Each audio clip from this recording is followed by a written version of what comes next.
monastic life.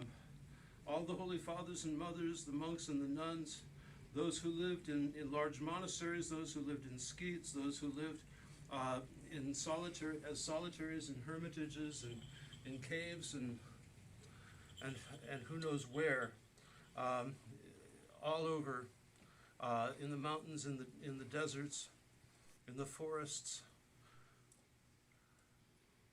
We remember their struggles. Their struggle, which was primarily, first and foremost, to be able to purify their minds and their hearts so that they could focus entirely on the contemplation of the presence of God. There are various stages in the spiritual life, and the stages in the monastic life reflect those stages in the spiritual life. At first, we need a large community around us. We need the kind of support, we need the kind of encouragement that comes in a large community. Then, when we reach a certain level of maturity, we can move to a different kind of community. A small community of disciples around an elder, where we can learn with much more individualized instruction, where we can enter into a deeper and deeper experience of communion with God and communion with our brothers. And the third level, that of the solitaries, that of the hermits. Now, there are true hermits and solitaries, and there are false ones. The true hermits are those who, for the love of God and for the love of their brethren, have withdrawn from the community in order to deepen their love, in order that they might be able to deal with each person individually, in order that they might pray for the others undistracted, in order that they might, with them, lift up their fellows to into the presence of God, praying for them and having mercy and loving and having compassion. Now, we all know the kind of false hermits, the kind of cranky old guys who just live off by themselves. Those are not true hermits. But the true elders are those who have attained to such a profound degree of maturity that they live their whole lives in the awareness of the presence of God, contemplating His presence, contemplating His light, and experiencing His joy. So there's an old saying in the monastic life that the monks are the lights for the laymen, but the hermits are the lights for the monks, the elders and the solitaries.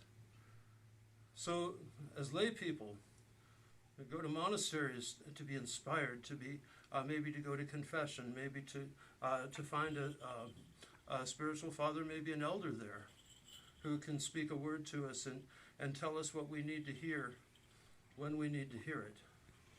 But for the monks who are in need of shall we say, a more intensive care kind of situation, because if the church is a hospital, the monasteries are the intensive care units, and the elders are the specialists. And so the monks go to the elders and to the hermits to be inspired by their example, to be inspired by their life, and especially to receive a word of instruction, a word which very often from the Holy Fathers will cut right through everything and show us exactly what we need to hear, and teach us exactly what we need to learn at that moment. And this is one of those great gifts that the elders have. So let us give thanks to God for all of those who have struggled in the monastic life over the course of the centuries, and who continue to struggle and to build up that institution, which is at the very heart and soul of the church. Asceticism is at the heart of Orthodox Christianity. Christianity is essentially an ascetic religion. It's built on self-denial. It's built on self-transcendence. It's not built on selfishness and egotism. Where it gets reduced to that, it's quite pathetic. But where it's being lived according to that ancient tradition of self-denial, and especially as manifested and led by the monastics, their orthodoxy is in order, and there is none of that egotism, none of the selfishness, none of the self-centeredness that is allowed to creep in. So this is very important for us as we begin Lent, which is our own little experience of asceticism. Remember, the point of Lent is the purification of our souls. It's not about what you eat. It's not about anything else. It's about the purification of our souls. And purification in order that we might hear the word of God and do it. So brothers and sisters, let us strive to hear the word of God and do it.